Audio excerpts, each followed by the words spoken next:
करेंगे बेंच पे, लेकिन अब मैं इंट्रोड्यूस कराऊं मुकाबला खेलती नजर आएंगी तो first debut season, debut match for both the teams. यहाँ पर जर्नी की शुरुआत होगी।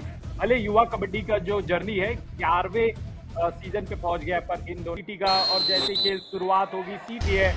यहाँ पर बाईं तरफ से रेड लगाने के लिए 77 नंबर के खिलाड़ी अजय यहाँ पर आ गए हैं। और मोनू फिर से आपका एक बार फिर से स्वागत है। देहरादून डायनामोज और कोणार्क टीम का ये पहला मैच, 7 खिलाड़ी मौजूद सीधा सा मोनू।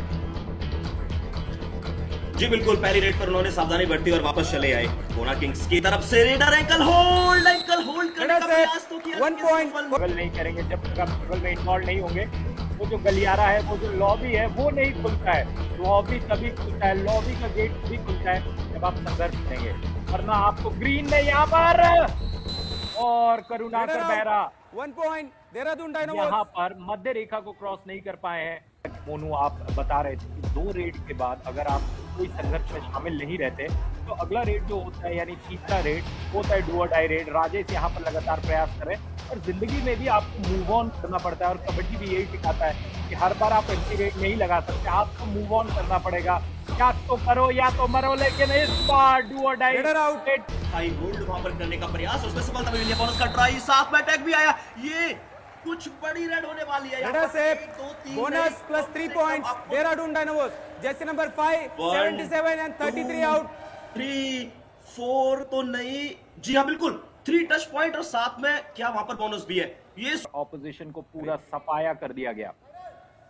जी बिल्कुल, कोणार्क किंग्स को पहले हाफ में का जो स्कोर कार्ड था वो तेजी के साथ चलता हुआ नजर आया था, तो ये कारनामा कोणार्क रेडर आउट 1 पॉइंट लगातार देहरादून कार्य डायनामोज। करते हुए नजर आ रही है। एक और टैकल पॉइंट खिलाड़ी में से एक खिलाड़ी यहाँ पर राजेश देवरी, वो आए हैं रेड लगाने के लिए। 7 खिलाड़ी यहाँ पे इंतजार कर रहे हैं। बोनस लाइन खुला हुआ है और पैर को पकड़ा गया मध्य रेखा की तरफ राजेश जाते हुए, पर उनके मोमेंटम को स्टॉप किया गया। देहरादून डायनामोज। देहरादून ने अपना जो बॉक्सिंग कर सकते हैं, आपके पास बहुत ज्यादा एक्सपीरियंस है। सामने से होल्ड चीर दिया है कि किस प्रकार से मैच को चलाना है, किस स्थिति में मैच फंसा हुआ है वहां से कैसे निकालना है। कुछ प्लेयर दबाव में बिखर जाते हैं, कुछ प्लेयर दबाव में निकल जाते हैं।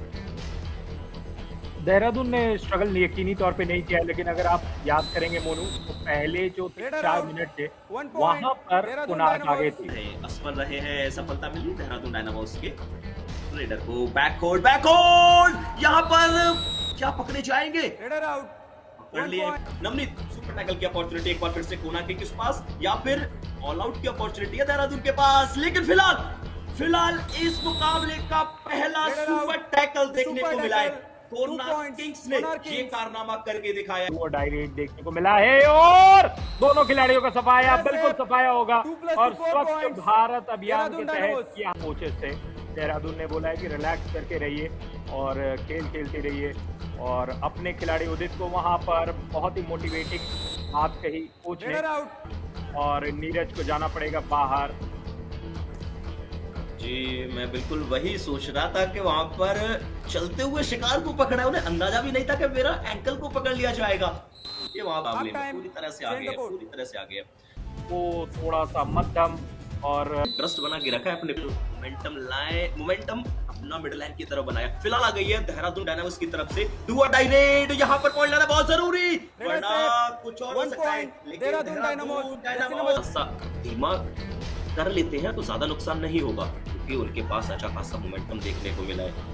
एक बार फिर से 5 का डिफेंस राजेश रेड करने के लिए गए हैं। क्या पॉइंट निकाल पाएंगे। खिलाड़ियों को देखा है वो सिर्फ बोनस पर रहते हैं, लेकिन अजय कुमार वैसे खिलाड़ी नहीं है। उनका चौथा सुपर 10 था, लेकिन इसी बीच यहाँ पे राजेश डिफेंडर है, बोनस ऑन है। एंकल पकड़ लिया गया है। अजय कुमार को शिकार बना लिया गया है। कोणार्क आपको बचा लिया है, लेकिन क्या ऑल आउट को बचा पाएंगे, क्योंकि राजेश उनके खेमे में खलबली बचाते हुए नजर आएंगे। मिल गया है कोणार्क किंग्स ऑल आउट। कारनामा बहुत अच्छा करके दिखाया है। पिछली 5 रेड में 4 पॉइंट कैच आउट करने का प्रयास था, लेकिन राजेश वापस आ गए।